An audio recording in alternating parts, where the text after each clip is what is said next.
Είμαι ο Κωνσταντίνος Κατακουζινός, επίκουρος καθηγητής της έδρας της Βυζαντινολογίας. Δηλαδή, κάποιος που δεν θέλει να κάνει την εργασία του στο πανεπιστήμιο ερχόταν σε εσάς και του τη γράφατε. Τι κάνατε πριν από αυτό? Το όργανο μου. Όχι.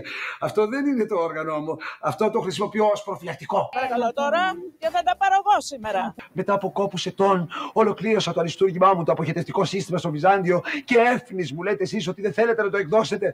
Εγώ είμαι πρώτη που λέω όλα είναι πιθανά και dream big, εντάξει, αλλά. Δεν γίνεται. Όχι, δεν θα κάνουμε. Όχι, το ένα, το άλλο. Οπότε λέω, καλά. Σου έρχεται στο σούπερ μάρκετ και σου βάζει μια μεγάλη παραγγελία. Σας απαγορεύω.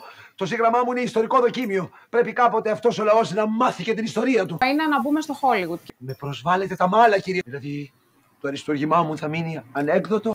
Μιλάς πολύ ωραία, σου κόβει, το έχεις. Άρμε να μιλήσουμε για real estate. Μήπως να βάλουμε σπόνσορα και τον αχόρταγο. Περάστε έξω, σας παρακαλώ. Όντως ενδιαφέρει να μπούμε σε κάποια καταστήματα.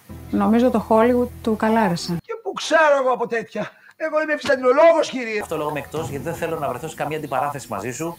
Αυτό ήταν το αποκορύφωμα. Περάστε έξω. Σίγουρα Έχουμε deal. Έχουμε deal, είμαστε μέσα. Τέλεια. Κάτσε ρε Μαρία κι εσύ. Κάνε μου χάρη, αγάπη μου. Μάλλον για πάρτι μας.